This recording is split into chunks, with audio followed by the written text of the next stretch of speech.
उससे ही अपनी बात शुरू करूंगा। ये बहनें जो रसोइया के रूप में काम कर रही हैं, आप जानते हैं सुबह स्कूल पे झाड़ू मारने से लेकर के खाना बनाना, बर्तन धोना, बच्चों को खिलाना, और उसके बाद भी स्कूलों के जो मास्टर हैं वो इनका शोषण कर रहे हैं, स्कूल की भी सफाई करवाते हैं। तो महोदय, या तो इनको कर्मचारी बना लिया जाए, ठीक है, चपरासी के तहत भी ये खाना भी बनाएंगे, स्कूल की भी सफाई करेंगे, और ना तो इनको जो है कर्मचारी मानने को तैयार हो और उनसे सारा काम करवा रहे जितना होना चाहिए। इसलिए इनकी कुछ मांगे हैं, मैं आपके सामने रखूंगा। इसके बाद हमारे जो दूसरी मांगे हैं वो रखूंगा। महोदय, आंगनबाड़ी के साझा चूल्हा में कार्यरत रसोई बहनों की समस्या सबसे विकराल है। जो लोग आंगनबाड़ी केंद्रों में खाना बना रहे हैं उनको 500 रुपया महीना मिलता है। श्रीमान, आपसे बताइए, अगर 500 रुपया महीना उनको वेतनमान मिलेगा तो वो क्या करेंगे, क्या खरीदेंगे, क्या खाएंगे? वो तो सुबह 8 घंटे से ज्यादा काम करती हैं, सवेरे 6, 7, 8 बजे पहुंच जाती हैं, सारा काम करने के बाद 3, 4 बजे छूटती है। यहाँ तक हद की सीमा यह है कि आप थोड़ा सा ऊपर से चर्चा करके उनको लकड़ी लाना पड़ता है अपने घर से। गैस सिलेंडर की व्यवस्था स्कूलों में नहीं है, वो अपने घर से लकड़ी ले आती है, इसके बाद जो है वो खाना बनाती है, और उसके बावजूद उनको 500 रुपया मिलता है। अभी जो रसोइया हैं उनको भी मास्टर जो है जब मर्जी हो उस रसोइया को हटाने की बात करते हैं। अगर उनकी बात नहीं सुनी, उनके हिसाब से काम नहीं किया स्कूल में, तो तुरंत उसको हटाने की बात करेंगे, बोले दूसरे को ले आके भर्ती करेंगे। तो ये 4000 इतनी बेहतर विसंगति है कि एक तरफ 500 रुपया मिलता है, कुछ लोगों को 4000 मिलता है। तो महोदय, सभी को एक बराबर अगर काम हो रहा है तो सभी को एक समान वेतन मिलना चाहिए, ये हमारी मांग है।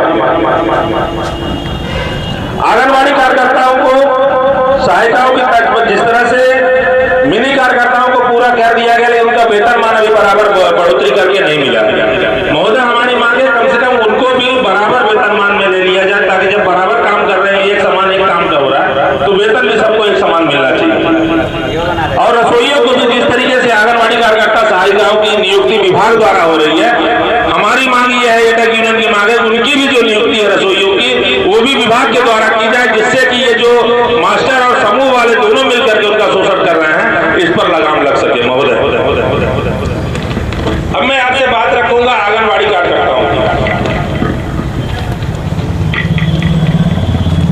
आंगनबाड़ी कार्यकर्ताओं सहायताओं को सरकारी कर्मचारी बनाए, तब तक न्यूनतम वेतन कम से कम आंगनबाड़ी कार्यकर्ताओं को 32,000 रुपए और सहायिकाओं को 26,000 रुपए प्रति माह दिए जाए। पोषक टेकर बंद किया जाए, फेस कैप्चरिंग बंद किया जाए, टेक होम राशन मानदेय से जोड़ने का जो कार्य निर्भर की समस्या, मोबाइल की घटिया क्वालिटी का होना, जिससे आंगनबाड़ी का कार्य नहीं होने पर जिला प्रशासन के द्वारा बार-बार दबाव बनाकर 5G का मोबाइल खरीदने के लिए परेशान किया जा रहा है। अब आप बताइए, जिनको 10,000, 10,500, 11,000, 12,000 तनख्वाह मिल रहा है, वो अगर आप 5G है और एप्पल का मोबाइल खरीदेंगे तो कहां से उसका पैसा आएगा? श्रीमान, काम कराया जाए, वो नौकरी कर रही काम कर रही, इतना शोषण न किया जाए कि वो मजबूर हो जाए आत्महत्या करने के लिए। अभी हमारी बहन बता रही थी, फेस कैप्चरिंग के मामले में एक के घर में कई फेस कैप्चरिंग कराने, उसका पति उसको इतना पीटा है कि उसका 17 टाके लगे हुए, उसके 28 टाके लगे हुए। इस तरीके से कार्यकर्ताओं के साथ जो सरकार और विभागीय अधिकारी जो शोषण कर रहे हैं, सर, इस पर रोक लगाई जाए। सेवा काल में आंगनबाड़ी कार्यकर्ता की मृत्यु होने पर उन्हें रिटायरमेंट लाभ में राशि का भुगतान किया जाए। ये मान लिया जाए कि उनकी सेवा अवधि 60 साल है, उनको बराबर भुगतान किया जाए। रिटायरमेंट के बाद 5 लाख रुपए की राशि और पेंशन 10,000 रुपए तथा परिवार के किसी भी सदस्य को उनका नियुक्ति दिए जाने की व्यवस्था की जाए। माननीय सर्वोच्च न्यायालय के आदेश के अनुसार 2022 KLPA संख्या 3358 आंगनबाड़ी कार्यकर्ताओं के लिए ग्रेजुटी का आदेश हुआ है। श्रीमान, उसका भुगतान अपने जिले में क्या पूरे मध्य प्रदेश में नहीं हो रहा है। आज इस आंदोलन के माध्यम से हम लोग ये मांग करते हैं कि आंगनबाड़ी कार्यकर्ताओं को भी ग्रेजुटी का भुगतान किया जाए। 3 से 6 वर्ष के बच्चों के लिए KG1, KG2 की शिक्षा जैसे प्रारंभिक व्यवस्था, देखभाल, शिक्षा एवं विकास आंगनबाड़ी केंद्रों में देने की उचित व्यवस्था, पर्याप्त राशि उपलब्ध कराई जाए। आंगनबाड़ी केंद्रों को नोडल एजेंसी बनाया जाए। नई शिक्षा कैप्चर, फेस आईडी, ओटीपी, चेहरे की पहचान के माध्यम से हितग्राहियों को टेक होम राशन THR वितरण बिल्कुल भी संभव नहीं है। इसे तत्काल बंद किया जाए, स्कीम वाली व्यवस्था की जाए। पोषण टेकर नेटवर्क आधारित है, नेटवर्क नहीं मिलने, ग्रामीण क्षेत्रों में लाइट नहीं मिलना, वो बार-बार वर्जन बदलना और पूर्व में महिला एवं बाल विकास के द्वारा 3G का लावा कंपनी का घटिया क्वालिटी का मोबाइल दिया गया जो ठीक से काम नहीं करता है। वर्ष 2013 में रजिस्टर वितरण किए गए थे श्रीमान, उन्हीं रजिस्टर फर्जियों में कार्य कराया जाए, अगर नहीं तो 20,000 की राशि कार्यकर्ता के खाते में डाली जाए, जिससे वो प्रति माह रिचार्ज करा सके और नए वर्जन का 5G मोबाइल खरीद सके। ICDS का निजीकरण बंद किया जाए, प्राइवेट स्कूल बंद किए जाए। फेस कैप्चर में जो आधार कार्ड पर जो मोबाइल दर्ज है वो सिम बंद होती है। हितग्राहियों को गर्भवती धात्री 6 माह से 3 वर्ष को समझाइश देने के बाद भी आधार कार्ड अपडेट नहीं कराते, प्रति सप्ताह परेशानी होती है। ऐसी स्थिति में अन्य कार्य प्रभावित होते हैं। THR की जगह गुड़, चना, फल्ली, ड्राई फ्रूट को रखा जाए। हितग्राही के घर कार्यकर्ता बार-बार जाती है फेस कैप्चर करने, फोटो खींचने, घर के बुजुर्ग पति साफ मना करते हैं और कार्यकर्ता के साथ अभद्र व्यवहार और सिर पर डंडे मारने का कृत्य भी कुछ जिलों में घटनाएं सामने आई है। KYC के लिए OTP देने से मना करते हैं। महोदय आप जानते हैं, आज आप किसी को फोन करिए तो कह रहे हैं हम OTP इसलिए नहीं देंगे तो उसके खाते से पैसे गायब हो जा रहे हैं। आज कोई भी OTP देने के लिए तैयार नहीं है, क्योंकि जितना फ्रॉड और जितना साइबर अपराध हो रहे हैं, इससे OTP देने में हर आदमी घबराता है कि भाई हम OTP नहीं देंगे अपना, तो इसको बंद कराया जाए श्रीमान। पोषण टेकर अंग्रेजी में होने के कारण कार्यकर्ताओं से गलतियां होती है। यह कार्यकर्ता सहायिका को पद देने के पूर्व समय यह सुनिश्चित नहीं किया गया था। कार्यकर्ता को प्रमोशन दिया जाए, वह उम्र का प्रावधान न हो। जैसा कि 1995 तक प्रमोशन की प्रक्रिया जारी थी, उसे फिर से चालू किया जाए।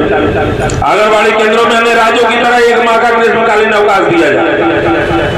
ICDS का कैलेंडर अलग कर लाला राम स्वरूप का कैलेंडर प्रावधान लागू किया जाए। ICDC के लिए बजट का प्रावधान किया जाए। अभी कार्यकर्ता के अच्छे कार्य में मासिक 1,000 रुपए की राशि दी जाएगी, इसका प्रावधान है। यह गलत है, प्रति कार्यकर्ताओं को एक समान राशि दिए जाना चाहिए। हाई कोर्ट में सरकार ने यह हलफनामा पेश किया था कि हर महीने हम इनको जो है या हर साल 1,000 रुपए बढ़ा के वेतन देंगे। अब वो क्या कर रहे हैं इसमें कि जो कार्यकर्ता बहुत अच्छा काम किया उसको मिलेगा, बाकी को ये तुमने अच्छा काम नहीं किया इसलिए नहीं मिलेगा। इसलिए जो समान योजना है, समान हिसाब से सबको बराबर का वेतन भुगतान किया जाए। अन्य विभागों के कार्य न कराए जाए श्रीमान। ये महिला बाल विकास के अंदर अगर कार्यरत है, इनसे वो सारे काम, चाहे स्वास्थ्य विभाग के काम हो या कोई भी VIP, इनको भीड़ का हिस्सा बना दिया गया। अभी आपने देखा उस दिन मोहन यादव आए थे, जिले भर की आंगनबाड़ी कार्यकर्ताओं को ये ड्यूटी लगाई गई, तुम 10-10, 15-15 समूह की महिलाओं को लेकर के और वहाँ कार्यक्रम में जाओ। तो एक तरफ आप इनको कर्मचारी भी नहीं मानते हो और इनका सुबह से लेकर शाम तक 24 घंटा कितना घंटा काम कराएंगे भाई। इसलिए ये सख्ती के साथ लागू किया जाए। जिस काम के लिए इनकी भर्ती की गई है उनसे वही काम कराया जाए, दूसरे कार्य न कराया जाए। महोदय जी, हम 16 सूत्री मांग पत्र सौंप कर आपसे अनुरोध करेंगे कि हमारी मांगों को ऊपर तक पहुंचा के और यथाशीघ्र जिले की जो समस्याएं हैं उसका निदान करवाने का कष्ट करेंगे। आज एक तुम आ जाओ, रेखा आ जाओ, शिवपति आ जाओ, कुमारी आ जाओ, राजकुमारी आ जाओ, 2 समूह से आ जाओ। अच्छा, फोटो ले लेना, मैं फोटो नहीं ले रहा।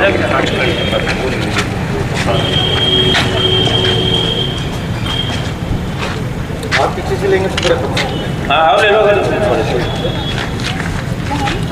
जाओ पूरा यार भी कितना रखा है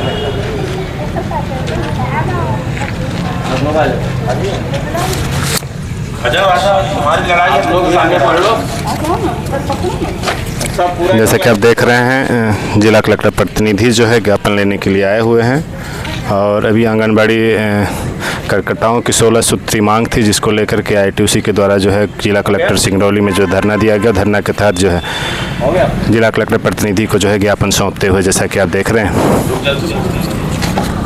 सर ये 3 है, एक आपके जिले के लिए, एक हमारा और एक आपका परवेश। मुख्यमंत्री महोदय के लिए